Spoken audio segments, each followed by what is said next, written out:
ট্রেনের ধাক্কায় মর্মান্তিকভাবে মৃত্যু হল এক যুবকের। 21 বছর বয়সী মৃত যুবকের নাম আকবর আলী। পেশায় পাকা বাড়ি নির্মাণ শ্রমিক। বাড়ি নলহাটি 2 নম্বর ব্লকের ভগলদিঘি গ্রামে। পরিবারের পক্ষ থেকে জানা গিয়েছে, মৃত ওই যুবক কলকাতা এলাকায় নির্মাণ শ্রমিকের কাজে যান। চলতি ডিসেম্বরের 3 তারিখ সকালে চিতপুর রেলওয়ে স্টেশনের কাছে অজ্ঞাত পরিচয় এক যুবক রেললাইন অতিক্রম করার সময় ট্রেনের ধাক্কায় নিহত হওয়ার খবর ছড়িয়ে পড়ে।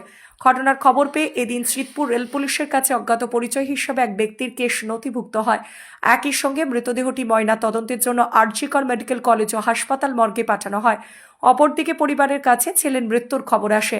পরে 5ই ডিসেম্বর বীরভূম জেলার নলহাটির ভগলদিঘির গ্রামের বাসিন্দা আয়েশা বিবি মর্গে গিয়ে মৃতদেহটি তার ছেলে আকবর আলী হিসেবে শনাক্ত করেন। নলহাটি থানার রিপোর্টের ভিত্তিতে পুলিশ মৃতদেহটি পরিবারের কাছে হস্তান্তরের অনুমতি প্রদান করেন। ইতিমধ্যে প্রশাসনিক বিধি মেনে মৃতদেহটি কবরস্থ করার জন্য বীরভূমের নলহাটি 2 নম্বর ব্লকের ভগলদিঘি গ্রামের নিজ বাসভবনে আনার প্রক্রিয়া সম্পন্ন হয়েছে বলে পরিবারের পক্ষ থেকে জানিয়েছেন। Bureau report, Nalhati news express.